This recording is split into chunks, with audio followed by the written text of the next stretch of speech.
Ավելի քան 3 ամիս առաջ արդարադատության նախարար նշանակված Արփինե Հովհաննիսյանն այսօր ընդգծեց, գրեթե բոլոր ոլորտներում լուրջ ձեռքբերումներ են գրանցել։ Անդրադառնալով ՑՄՀ դատապարտյալների եւ նրանց հարազատների չդադարող բողոքներին ու իրեն ուղղված մեղադրանքներին, ասաց, նրանց պահանջը քրեական գործերի վերաբացումը դուրս է իր լիազորություններից։ Արփինե Հովհաննիսյանի խոսքով ինքը իրավասու էր արձագանքել առաջ քաշված 11 պահանջներից միայն մեկին, տեսակցություններն ավելի հաճախակի դարձնելու եւ պայմանական վաղաժամկետ ազատման հետ կապված խնդրին, որի շուրջ հավելեց աշխատանքներ տարվում են։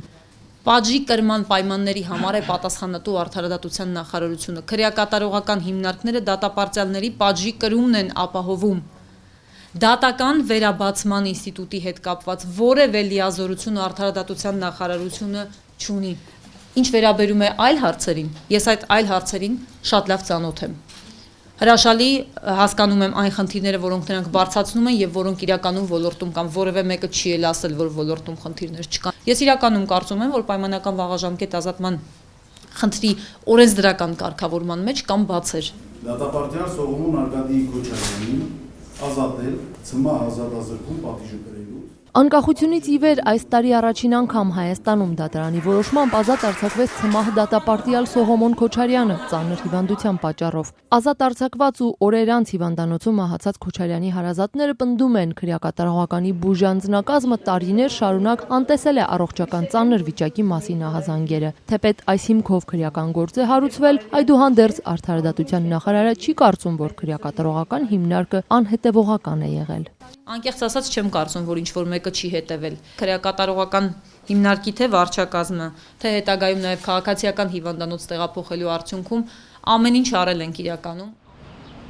Տարվա ընթացքում չնվազեց նաև իրավապաշտպանների ու փաստաբանների քննադատությունը, թե դատարանները գերազանցապես կալանքն են ընտրում որպես խափանման միջոց։ Նախարարն ասաց, հաջորդ տարի ազգային ժողով ներկայացվելիք պրոբացիոն փաթեթի շրջանակներում նաև այս հարցի լուծումն է տրված։ Նախատեսվում է ծանր ու միջին հանցագործությունների դեպքում մինչև դատարանի վերջնական որոշումը կասկածյալներին չկալանավորել։ Նաև սրա շնորհիվ ըստ նախարարի քրեակատարողական հիմնարկներում մասամբ կլուծվի գերծանրաբեռնվածության հարցը։ Տարվա ընթացքում քիչ չէին նաև դժգոհությունները հարկադիր ծառայությունից, հատկապես հաշիվների արգելանքի հետ կապված։ Մենք էլեկտրոնային այնպես ենք դարձրել համակարգը, որ հարկադիր կատարման ծառայության որևէ ծառայող չկարողանա միջամտել ու արգելանք դնել։ Մենք տարածված խնդիրներից մեկն էր համարվում կրկնակի արգելանքների խնդիրը, երբ մարդիկ վճարել էին փաստացի խնդիրը, բայց ծրագիրը ցույց էր տալիս, որ վճարա չի, այդ խնդիրը այլևս այսօր այս պահին կարող եմ փաստել, որ լուծված է, եւ 2016 թվականից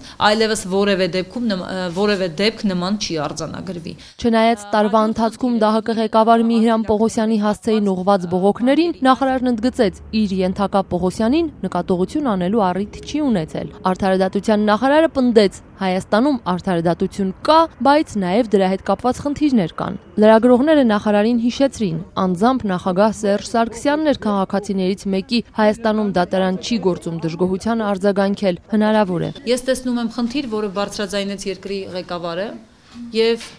բարձրաձայնեց խնդիր, որի մասին բոլորս հետ խոսում ենք ու գիտենք։ Ձերբակալվածների համար այսպես պատասխանատու մարմին չեմ։ Ես կարգապահական վարույթ հարուցելու իրավասություն ունեմ, եւ եթե կան կոնկրետ դեպքեր, ապա այդ լիազորությունս գործադրում եմ, կարող եք վստահ լինել։ Թեպետ մի շարք իրավապաշտպաններ պնդում են, որ Շանթ Հարությունյանն ու Վոլոդիա Հովհաննիսյանը անազատության մեջ են քաղաքական հայացքների պատճառով, արդարադատության նախարարն ասաց, Հայաստանում քաղբանտարկյալներ չկան։ Չկա որևէ մեկը, որը քաղաքական բանտարկյալ համարվելու չափանիշներին համապատասխանում է։ Արդարադատության նախարար Արփինե Հովհաննիսյանը հավելեց, հատուկ ուշադրությամբ հետևելու է, որ 2016-ին չկրկնվեն դեռևս գոյություն չունեցող բնակարանները մի քանի հոգու վաճառելու դեպքերը։ Եթե ազգային ժողովը հաստատի նախարարության ներկայացրած օրինագիծը, բարձր տուգանքների կենթարկվեն այն պաշտոնյաները, ովքեր կհրաժարվեն կամ ամբողջությամբ չեն հայտարարագրի եկամուտները։ Նախարարը հավելեց, չեն կրկնվի նաև դեպքերը, երբ մի քանի անգամ աճուրդի հանված գույքը հետզհետե էժանացվում էր։ Ասաց,